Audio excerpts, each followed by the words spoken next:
사랑할 때 보이는 것이라는 제목으로 함께 은혜 나누기를 원합니다. 먼저 우리 앞뒤 좌우 보시면서 한번 인사하겠습니다. 추위를 잘 이겨내셨군요. 아직 뭐 추위가 간 건 아니고 어쩌면 겨울 추위가 이제 본격적으로 시작인 것 같습니다. 그래도 한 주 동안 계속해서 좀 추웠던 날씨 중에 혹시 몸 상하시는 분 없으셨는지 걱정이 됩니다. 사랑할 때 보이는 것이라는 제목으로 은혜 나누겠습니다. 우리가 바울 서신을 지금 보고 있습니다. 그 중에서 옥중 서신, 에베소서를 받고 또 빌립보서를 지금 보고 있습니다. 감옥에 갇혀 있는 상태에서 지금 교회 편지를 보내는 거예요. 특별히 빌립보서는 빌립보 교회 성도들에게 보내는 편지입니다. 바울은 정말로 왕성하게 선교 사역을 감당했지만 결코 혼자서 일하지 않았습니다. 1차, 2차, 3차 로마 전도 여행까지 옆에 함께 그 선교 사역을 이 모양 저 모양으로 돕는 동역자들이 항상 있었어요. 항상 있었습니다. 특별히 오늘 본문에는 두 사람이 언급이 됩니다. 디모데와 에바브로디도라는 사람이에요. 먼저 디모데, 자 19절 말씀 우리 한번 화면을 보시면서 읽어보겠습니다. 시작. 내가 디모데를 속히 너희에게 보내기를 주 안에서 바람은 너희의 사정을 알므로 안위를 받으려 함이니. 자, 지금 바울이 감옥에 갇혀 있는데 그 갇혀 있는 바울 곁에서 바울을 돕고 있는 디모데, 이 디모데를 너희에게 보내기를 주 안에서 바람은, 여기서 너희는 빌립보 교회를 말해요. 내가 디모데가 지금 내 옆에 있는데 이 디모데를 너희들에게 다시 보내겠다는 거예요. 다시 보내겠다는 거예요. 왜? 빌립보 교회에 어려움이 생겼다는 소식을 들었거든요. 그래서 수감 중이지만 비록 자신을 돕고 있는 수족과 같은 영적인 아들 디모데를 다시 보내서 교회의 문제를 듣고 파악하려고 이렇게 디모데를 보내겠다는 거죠. 교회를 지금 염려하고 있는 바울의 마음이 여러분 보이십니까? 지금 자기 코가 석자예요. 감옥에 갇혀 있는 죄인의 신분 아닙니까? 그런데 빌립보 교회에 이런 어려움이 있다더라. 그러니까 디모데를 보내서 구체적으로 듣고 또 중간 역할을 하면서 아마 편지도 전달해주고 그런 일을 맡기고 싶은 거죠. 자기도 힘든데 왜 디모데를 보내려고 하는가? 우리 20절 말씀 한번 읽어보겠습니다. 시작. 너희 사정을 진실이 생각할 자가 이밖에 내게 없음이라. 21절. 자기의 일을 구하지 않고 복음을 위하여 함께 수고하였느니라. 너희 사정을 진실이 생각할 자가 이밖에 디모데 외에 없다는 거예요. 바울 주변에 사실 디모데와 에바브로디도 두 사람만 있었던 건 아닙니다. 바울을 수종 들고 쓸 것을 채우고 돕는 많은 성도들이 또 그 지역에 있었습니다. 바울의 말씀을 듣고 감화받아서 그리스도인이 된 사람들도 있었습니다. 그럼에도 불구하고 바울 주변에 그렇게 많은 성도들이 있었음에도 다들 먹고 살기 바빴던 거예요. 그래서 21절에 디모데는 자기의 일을 구하지 않고 다 먹고 살기 바쁜데, 그래서 빌립보 교회, 멀리 떨어져 있는 빌립보 교회의 그 어려운 사정을 들었지만 그걸 돌아볼 마음의 여유가 없는 거예요. 대부분의 성도들이. 그런데 디모데는 자기의 일을 구하지 않았다는 거예요. 그래서 디모데를 보낸다는 거예요. 디모데 외에는 너희에게 보낼 자가 없다. 여러분, 우리 교회도 크지 않습니다. 작습니다. 그런데 왜 선교사님들을 후원합니까? 왜 지역에 있는 이들을 구제하기 위해서 성탄 박스, 사실 그 박스 채우는 것도 물가가 많이 올라가지고요, 뭐 2, 3만 원 가지고 채울 수가 없어요. 보면 뭐 넣느냐에 따라서 차이가 좀 있겠지만 그것도 우리가 각자가 다 돈을 내 가지고 사서 쓰다가 남은 거 넣을 수는 또 없잖아요. 깨끗한 거면 또 모르지만은. 왜 지역을 구제하고 왜 선교사님들을, 우리 교회도 뭐 돈이 많고 헌금이 많고 여력이 좋아가지고 있어서 그렇게 해서 돕는 거 아니거든요. 왜 그렇게 합니까? 그리스도의 몸을 이루기 위해서요. 그리스도의 몸을 이루기 위해서. 우리도 먹고 사느라 바쁘지만 우리도 세상 사람들처럼 똑같이 나가서 열심히 땀 흘려 일하는데 믿지 않는 다른 사람들처럼 그게 우리의 삶의 목적이 되거나 신앙의 목적이 되지 않도록 하기 위해서 몸부림치는 거예요. 먹고 사는 게 너무너무 중요한 일이긴 하나 그게 내 삶의 전부가 되고 인생의 목적이 되고 신앙의 목적이 되면 예수님은 우리의 도구가 되어버려요. 예수님이 목적이 돼야 되는데 먹고 사는 게 목적 돼버리면 그걸 이루기 위해서 예수님은 그냥 필요한 존재일 뿐으로 전락해버린다는 거죠. 그렇게 되지 않기 위해서 우리는 몸부림치는 겁니다. 할 수만 있다면 더 많이 후원해야 되고요. 우리의 이웃들을 위해서도 그래야 됩니다. 또 먼저는 우리가 우리 교회를 돌아보아야 돼요. 우리가 돌보지 않으면 우리 교회를 누가 돌아보겠습니까? 지금 눈이 많이 내렸잖아요. 제가 쓸다가 쓰는데 계속 눈이 오는 거예요. 그래서 에이 포기하자. 그래서 몇 번 이렇게 밀다가 어차피 그늘져서 잘 안 녹으니까 주일날 애들 오면 눈밭에 좀 뒹굴어라 그냥 이러면서 다닐 수 있는 길만 이렇게 제가 염화칼슘 뿌리고 해가지고 치워놓고 다 못 쓸었어요. 마당이 그늘져서 잘 안 녹거든요. 혹시 화장실이나 우리 1층에 주방에 수도가 얼까봐 좀 아침만 되면 새벽만 되면 열어봅니다. 오늘 아침에도 와서 열어보니까 간밤이 제일 추웠거든요. 그 주방에 수도가 살짝 얼었어요. 근데 물이 나오더라고요. 쫄쫄쫄쫄. 이게 다 얼진 않았구나. 매년 얼었었습니다. 한번 터진 적도 있고. 그래서 갈아 끼우기도 했었는데 여자 화장실도 히터를 틀었다가 껐다가 물이 잘 나오나 안 나오나 변기가 얼진 않았나 돌아봅니다. 여러분 우리가 복음을 위하여 수고한다는 게 전도하다가 핍박받고 예수 믿는 것 때문에 고발당하고 두들겨 맞고 감옥에 갇히는 그런 일들만이 복음을 위하여 수고하는 게 아니지 않습니까? 오늘날 우리 중에 그런 일을 경험하는 사람은 없잖아요. 아무도. 다른 사람들 다 자기 일하기 바쁠 때 그래도 한 번씩 와서 혹시 교회에 어려움은 없는지 필요한 것은 무엇인지 물어보기도 하고 목사에게 돌아보면서 교회를 살피는 것 또한 우리가 복음을 위하여 수고하는 일들이에요. 여러분 오늘 디모데는 이 바울의 요청에 의하여서 바울 자신도 어렵고 힘들지만 빌립보 교회를 돌아보라고 파송을 받습니다. 그 바울의 마음을 여러분 보셔야 돼요. 오늘 두 번째 바울은 한 명을 더 보냅니다. 디모데 외에 또 한 사람을 보내요. 그 사람이 에바브로디도예요. 에바브로디도. 에바브라라고 말하기도 하는데요. 우리 25절 읽어보겠습니다. 그는 나의 형제요 함께 수고하고 함께 군사된 자요 너희 사자로 내가 쓸 것을 돕는 자라. 이 에바브로디도는 빌립보 출신입니다. 그러니까 빌립보 교회에서 보냄을 받은 자예요. 이 에바브로디도는 바울에게 어떻게 왔느냐 하면 과거에 빌립보 교회 교인들이 선교 헌금을 한 거예요. 그래서 그 선교 헌금을 가지고 이 바울의 사역에 보탬이 되라고 이 선교 헌금을 가지고 배달 온 사람이었어요. 그러니까 얼마나 중요한 역할을 한 겁니까? 얼마나 중요한 역할을 한 거예요. 과거나 오늘이나 선교사님들이 해외에서 선교하는데 그저 열정 가지고 그저 기도만으로 할 수 있는 거 절대 아닙니다. 물질이 가야 돼요. 간밤에 저에게 이제 우리 이성재 선교사님 파키스탄에서 지난 여름에 대홍수가 났잖아요. 그래서 저희가 언금을 해서 돕기도 하고 또 그렇게 도우신 개인적으로 도와주신 분들도 계시고 해서 너무 감사해 하셔서 어떻게 지금 복구가 되고 있는지를 영상을 저한테 보내셨더라고요. 그래서 미처 오늘은 못하고 다음 주에 우리가 영상을 더 많은 성도분들이 있을 때 이렇게 함께 나누려고 합니다. 이 에바브로디도가 그 선교 헌금을 가지고 바울에게 와서 그 사역을 도왔던 사람입니다. 그래서 지금 떠나지 않고 그 곁에서 계속해서 비서와 같은 역할을 하면서 돕고 복음을 전하는 사역을 하는 거예요. 그런데 이 에바브로디도에게 어떤 일이 생깁니다. 26절 말씀.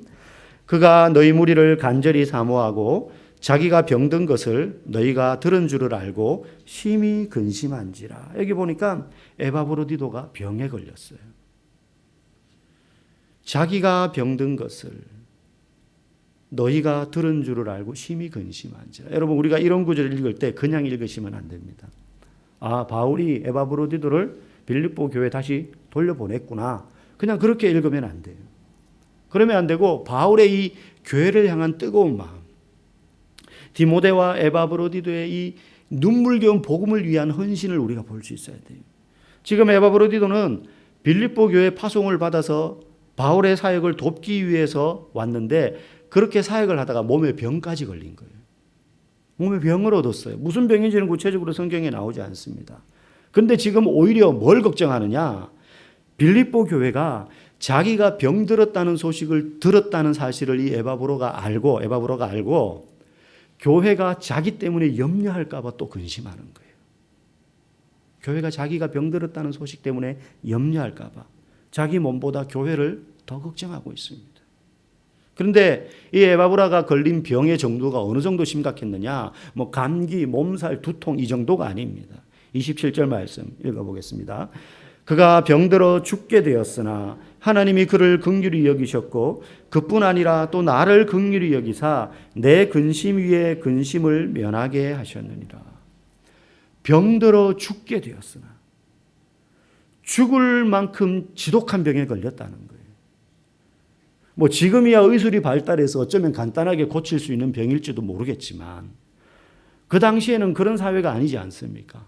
그냥 뻔히 보고도 그냥 죽어가야 되는 그러한 질병들이 너무너무 많은 거예요. 원인도 모르고 이유를 알 수 없는, 왜 걸렸는지도 모르는. 그런데 복음사에 가다가 걸린 거예요. 복음사에 가다가 걸린 거예요. 심각했던 것입니다.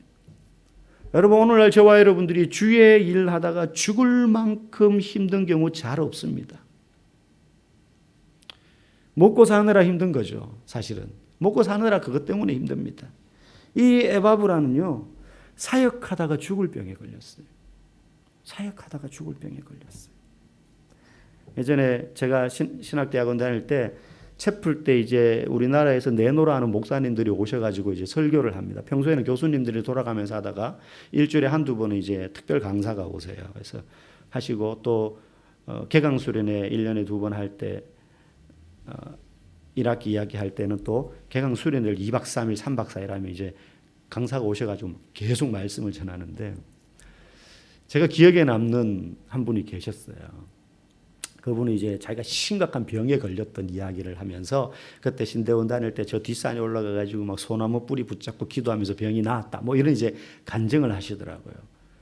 그런 분 간증을 듣고 나면 신학생들 머릿속에 야, 저런 유명한 큰 목회자가 되려면 그게 뭐 맹장이든 간이든 심장이든 뭐가 하나 짜부러지고 고장이 나야지. 그래야지 하나님이 위대하게 쓰시는가 보다. 뭐 이런 우리는 너무 쌩쌩하고 너무 팔팔하니까 그래서 하나님이 안 쓰시나? 뭐 이런 이제 생각을 하게 되는 경우도 있어요. 이 에바브라가 주의 사역을 감당하다가 죽을 만큼 심각한 병에 걸렸던 거예요. 그런데도 자기의 병세 때문에 걱정하는 게 아니라 자기가 병들었다는 소식을 들은 빌립보 교회 교인들이 염려할 것 때문에 더 근심하는 거예요. 더 근심하는 거예요. 그런데 하나님이 그를 긍휼히 여기셔서 살려주셨다고 합니다. 에바브라의 병을 고치신 것 하나님의 긍휼을 입은 은혜이죠. 뿐만 아니라 바울이 말합니다. 나의 근심도 덜게 한 은혜였다. 바울 입장에서 자기를 돕겠다고 교인들의 선교 헌금을 가지고 와가지고는 바울을 돕고 사역하다가 이 에바브라가 죽을 병에 걸렸는데 얼마나 마음에 큰 책임감과 부담감이 들었겠습니까? 얼마나 많이 부담이 되었겠어요. 우리가 예를 들어 선교사님들이 계신데 청년들이나 성도 누군가가 내가 헌신하겠습니다 해서 1년만이라도 단기 선교 다녀오겠습니다 해서 갔어요. 근데 갔는데 암에 걸렸어요. 토착병에 걸려가지고 사경을 헤맨다는 소식을 들어요. 그러면은 그 현지에 있는 선교사님이 얼마나 마음이 무겁겠습니까? 얼마나 마음이 무겁겠어요. 지금 바울의 심정이 그런 거예요. 그래서 이 에바브라가 고침받은 것도 하나님의 큰 은혜이지만 나의 근심도 면하게 된 거다. 나의 근심도 면했다. 그렇게 바울이 고백하고 있습니다. 저는 이 구절을 읽을 때마다 부끄러움을 느낍니다. 목사지만 부끄러움을 느낍니다. 우리도 주의 일 하다가 몸이 아플 때가 있습니다. 몸이 아플 때가 있습니다. 그런데요, 사실은 그냥도 아파요. 우리가 주님 일 하다가 아픈 것보다 그냥 살다가 아픈 경우들이 더 많은 것 같아요. 그래서 아프면 우리가 무슨 생각을 하느냐? 오늘은 좀 쉴까? 오늘은 좀 쉴까? 눈도 많이 왔는데 오늘은 온라인으로 예배 드릴까? 사랑의 하나님은 이해해 주실 거야. 우리 그런 마음 들 때 있습니다. 제가 예전에 그런 우스개 이야기 한 적이 있습니다. 한 50된 남자 성도가 이런 날씨에 너무 교회 가기 싫은 거예요. 주일 아침이 밝아왔는데 너무 교회 가기 싫어가지고 팔순된 자기 노모한테 어머니 저 오늘 하루 교회 빠지면 안 될까요? 제가 이때까지 살면서 모태신앙으로서 단 한 번도 주일을 어긴 적이 없는데 오늘은 정말 가기 싫습니다. 한 번만 봐주세요. 그러니까 그 팔순된 노모가 네가 안 가면 설교는 누가 하냐? 네가 안 가면 설교는 누가 하냐? 목사도 사람인지라 뭐 몸살이 났든지 아니면 뭐 마음에 시험이 들었든지 그러면 힘들 수 있잖아요. 인간이니까. 예. 저도 한 번도 주일을 빠진 적이 없는 것 같아요. 모태신앙은 아니지만 초등학교 때 처음 교회를 나가고 난 다음 제 기억에는 주일에 빠진 적이 없었던 것 같아요. 예. 있는지는 모르겠으나 예전에 그랬잖아요. 왜 방학이 돼서 시골에 가면 그 시골에 있는 교회 주보 가지고 오라고. 그래서 그걸 가지고 오면 본 교회 이제 주일학교 선생님이 그걸 출석부에 도장을 찍어주는, 인정해주는 거예요. 그럴 정도, 주일학교 학생도 그럴 정도였어요. 그럴 정도였어요. 근데 우리는 참 아프면 오늘 눈이 많이 오니까, 오늘 무슨 일이 있으니까, 오늘 집안 행사가 있어서 그런 경우 참 많습니다. 많습니다. 사랑의 하나님은 이해해 주실 거야. 긍휼이 많으신 분이니까. 그럴 때는 하나님 사랑의 하나님인 것 같아요. 여러분 우리는 헌신이라는 이야기를 많이 합니다. 여러분 헌신이 무슨 뜻인가? 제가 사전을 찾아봤어요. 몸과 마음을 바쳐 있는 힘을 다하다예요. 몸과 마음을 바쳐. 몸과 마음을 다 바치는 거예요. 마음만 가는 게 아닙니다. 우리 마음으로는 얼마나 내가 주를 위하여 헌신하겠습니다라고 다짐하고 찬양하고 고백합니까? 근데 마음만 바치는 게 아니에요. 몸을 바치는 겁니다. 몸을 바치는 거예요. 성경에 그 몸과 마음을 다 바치는 헌신의 모양이 얘가 이삭 아닙니까? 이삭 제사. 아브라함이 하나밖에 없는 백세에 얻은 귀한 아들, 그것도 하나님이 주신 약속의 아들. 그 아들을 바치는데 이삭의 몸만 바치는 게 아니라 이삭의 마음은 물론이요 아브라함의 마음도 바치는 거예요. 그게 헌신입니다. 마음만 가는 게 아닙니다. 말만 가는 게 아니라 몸도 가는 거예요. 몸도 가는 거예요. 여러분 이왕 저와 여러분 이 땅에 그리스도인으로 살지 않습니까? 그러면 이왕의 그리스도인으로 사는 거 헌신하며 사시기를 주의 이름으로 축복합니다. 아멘 소리가 크지 않습니다. 이왕이면 여러분 적당한 헌신이라는 말은 어폐가 있는 거예요. 적당한 헌신은 헌신이 아니죠. 오늘 28절 말씀 또 읽어보겠습니다.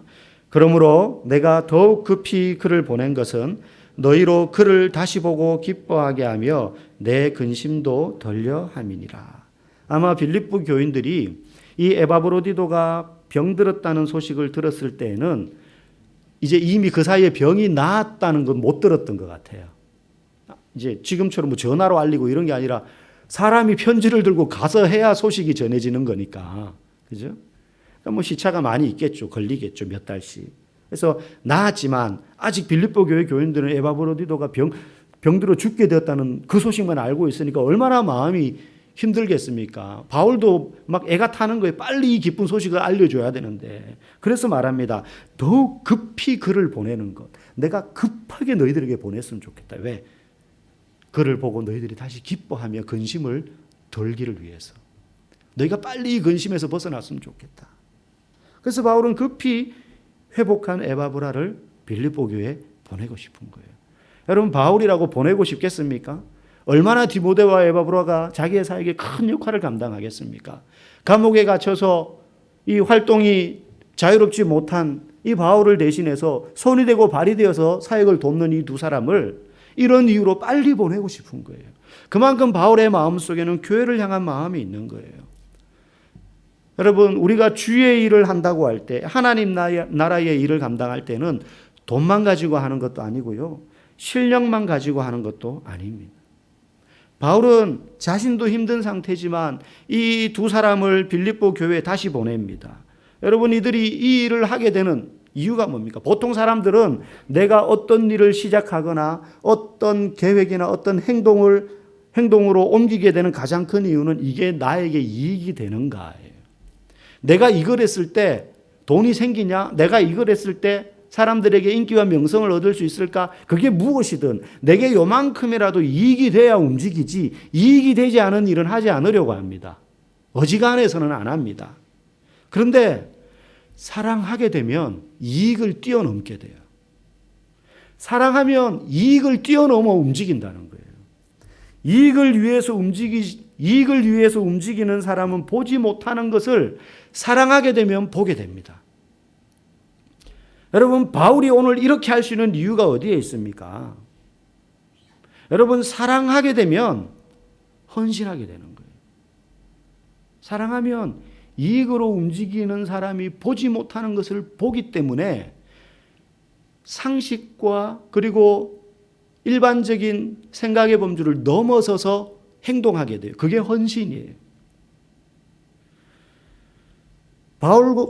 바울이 디모데와 에바브라를 자기의 일을 구하지 않고 우선적으로 교회를 위하여 보냄으로 헌신할 수 있었던 이유는 바로 교회를 사랑했기 때문이에요. 사랑했기 때문에. 만약에 바울이 이익을 쫓는 사람이었다면 이 두 사람을 보내지 않았을 것입니다. 왜? 보내면 자기에게 손해거든요. 자기에게 손해거든요. 사역에 진전이 없고 어쩌면 사역이 멈추어야 될지도 몰라요. 그런데 교회를 사랑하기 때문에 이익을 뛰어넘어서 그 너머에 있는 걸 보는 거예요. 그래서 헌신할 수 있는 것입니다. 방승호라는 이제 한 고등학교 선생님이 계셨어요. 지금은 이제 교장 선생님으로 계시지 않고 교육기관의 다른 일에 종사하고 계신데, 이분이 아현정보산업고라는 학교에 처음 교장으로 부임을 했습니다. 여러 가지 다른 학교에서는 하지 않는 특별한 일들을 이분이 많이 했어요. 화장실에서 애들이 담배를 너무 피는 거예요. 그래서 다른 애들이 화장실을 못 가겠다는 거예요. 너무 담배 냄새가 지독해가지고. 그래서 그런 이제 민원을 듣고 이 교장 선생님이 뭘 했느냐? 기타를 메고 화장실 앞에서 노래를 부르는 거예요. 교장 선생님이. 일어나, 일어나. 화장실에서 빨리 일어나라고 막. 애들이 그 안에서 편한 마음으로 담배를 못 피잖아요. 혼내는 것보다 이건 더 불편한 거예요. 그런 일도 하고, 수업 시간에 이제 맨날 잠만 자는 애들이 있잖아요. 오면은 그냥 자서 4교시 내내 자다가 밥 먹을 때 깨고 뭐 이런 애들 있잖아요. 그런 애들을 위해 가지고 이분이 뭘 했느냐? 일어나라. 얘들은 막 옆에서 기타를 쳐도 안 돼요. 가고 나면 또 자요. 그래가지고 이분이 학교 내에 PC방을 만들었어요. PC방. 컴퓨터 한두 대가 아니 교실 하나를 PC방처럼 꾸민 거예요. 그러니까 애들이 눈이 반들반들한 거예요, 이제. 아무도 자는 애가 없어요. 학교 오면 안 자요. 그리고 그 PC방에서 시커 게임하고 난 다음에 요만큼이라도 양심이 있는 애들은 안 자는 거예요. 미안해서라도. 뭐 억지로 참아요. 억지로 참아요. 그런데 최소 걔들이 이제 수업 시간에 안 자게 되고 뿐만 아니라 얘들이, 이 학교 애들이 막 전국의 게임 대회를 휩쓸기 시작하는 거예요. 학교에서 PC방에서 계속 게임을 해놓으니까. 이분이 왜 학생들 입장에서 그렇게 교육하기 시작했느냐? 그 이유가 있더라고요. 자기가 교장으로 처음 부임한 날 한 학생을 만났는데 이 학생이 술에 취해서 학교에 온 거예요. 보니까 복도에서 술 취해가지고 비틀비틀거리면서 걷고 있는 거예요. 그래가지고 야, 너 뭐야? 그때까지 이제 자기도 그냥 보통 선생, 교장 선생님이어서 뭐야? 혼내려고. 너 이리 와. 보니까 입학생인 거예요, 이제. 학교에 이제 막 갓 들어온. 그래가지고 얘를 불러가지고 교장실로 데려와서 물을 먹여가면서 이제 술을 좀 깨워서. 궁금하잖아요. 학생이 학교에 술을 먹고 학교에 오다니. 그래가지고 대화를 하는데 얘가 가정 형편이 너무 어려워서 고깃집에서 새벽까지 아르바이트를 하는 거예요. 그러니까 고기 자르고 서빙하고 하다 보니 손님들이 기특하다고 주는 그 개념 없는 손님들이 주는 술을 한두 잔씩 받아 마신 거예요. 사장 눈치도 보이고 하니까. 그러다가 술이 취한 거예요. 그래서 집에 가서 자야 되는데 안 자고 학교에 온 거예요. 얘가. 만약에 이 선생님이 자기의 이익을 생각해서 아이의 겉모습만 보고 판단했다면 그런 애는 학생도 아니라고 생각했을 거예요. 저 따위 이런 식으로 생각했을 거란 말이죠. 그런데 차분히 이야기를 들어보니까 얘는 그런 애가 아니고 학생도 아닌 애가 아니고 가정에 효도하는 아이. 가정에 효도하는 아이. 그런 상황에도 학교를 빼먹지 않고 학교에 오려는 성실한 아이로 다시 보이더라는 거예요. 술 취해서 집에 가야 되는데 학교 오는 아이가 된 거예요. 이 얘기를 하면서 이미 자기한테는 오래전 이야기예요. 그런데 눈시울이 벌겋게 돼요. 그때부터 교사가 아니라 아비의 심정으로 아이들을 보게 된 거예요. 사랑하게 된 거예요, 학생들을. 가르침의 대상이 아니라 사랑의 대상으로 보게 된 거죠. 그러니 그 너머가 보이는 거예요. 여러분, 뜨거운 사랑을 해보신 적 있지 않습니까? 사랑하면 세상이 아름다워 보입니다. 세상이 달라진 건 없는데 내 눈이 달라진 거예요. 세상 너머를 보게 되는 거죠. 사랑하면. 눈에 보이는 것 이상을 보게 됩니다. 그래서 놀랍게도 내가 사랑하는 그 사람이 박서준, 차은우보다 더 멋져 보이고 신세경이나 박은빈보다 더 예뻐 보이는, 이거야말로 기적 아닙니까? 여러분, 기적 아니에요? 사랑하면 이익을 뛰어넘는 무언가가 보여서 그걸 위해서 자신의 전부를 던지게 됩니다. 이게 헌신인 거예요. 막 열심히 하는 게 헌신이 아니에요. 사랑하면 헌신하게 되어 있어요. 가족을 위해서 왜 부모가 헌신합니까? 왜 남편이 나가서 돈은 죽으라고 벌고 쓰는 건 자기는 한 푼도 못 씁니까? 가족을 사랑하니까 헌신하는 거예요. 사랑하면 그를 위해서 돈과 시간을 그리고 내 감정을 쏟는 것이 낭비라고 생각하지 않습니다.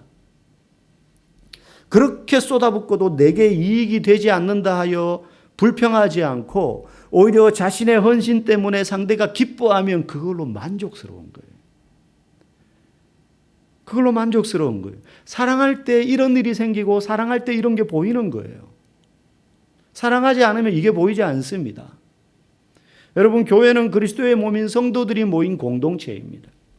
그리스도를 사랑하면 교회를 위한 수고와 헌신으로 나아갈 수 있습니다. 교회를 위한 수고란 다름 아닌 복음을 위하여 수고하는 것 아니겠습니까?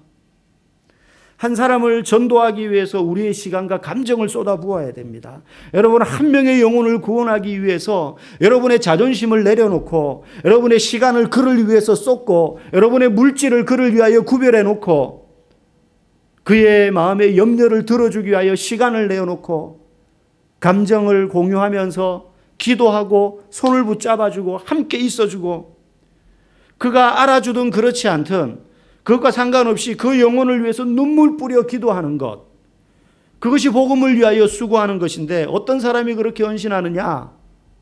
예수 그리스도를 사랑하는 사람. 바울은 지금 자신의 처지를 돌보지 않고 이익을 쫓는다면 그렇게 할 수 없지만 오히려 빌립보 교회와 교인들을 위해서 디모데와 에바브로디도를 돌려보냅니다. 그것도 급히 돌려보내고 싶어 합니다. 뿐만 아니라 자기도 상황이 되면은 반드시 너희들에게 돌아가겠다라고 말합니다. 이렇게 할 수 있는 것은 그가 그리스도를 사랑하기 때문이에요. 교회를 사랑하기 때문이에요. 사랑하지 않고 하는 우리의 모든 수고와 열심은 의무요, 부담이요, 짐이 됩니다. 직분도 마찬가지. 목사로서 성도에게 헌신합시다 하면 제가 요즘 너무 바빠서 그러니까 조금 여유가 생기면 그때 하겠습니다. 아니, 제가 아직까지 믿음이 어려서 그런데 믿음이 좀 자라면 그때 헌신하겠습니다 하는 분들이 있습니다. 여러분, 그런데 그런 날은 오지 않습니다.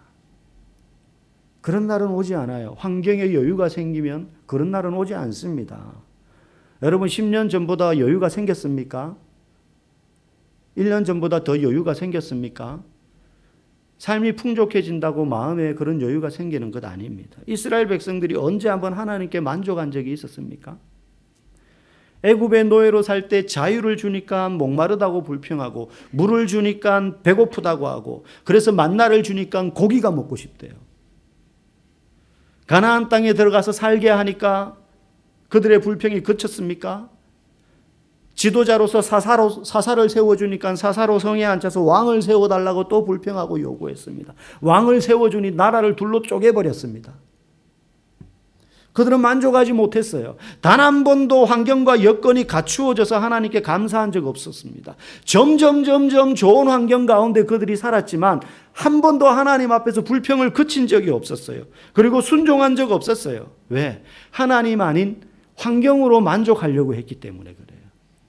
이 정도 되면은 괜찮겠지. 이 정도 되면 만족하며 살겠지 했지만 결코 만족하지 않았습니다. 결국 복음을 위해서 수고할 때 이것이 의무와 짐으로 하느냐, 기쁨과 감사로 감당하느냐 하는 건 내가 가장 사랑하는 대상이 이 세상이냐, 그리스도이냐. 그걸로 결정되는 거예요. 여러분, 우리의 정신을 번쩍 들게, 내가 지금 세상이냐 그리스도냐 어느 걸 더 사랑하느냐 헷갈린다 할 때 우리의 정신을 번쩍 들게 하는 구절이 있습니다. 요한일서 2장 15절입니다. 읽어보겠습니다.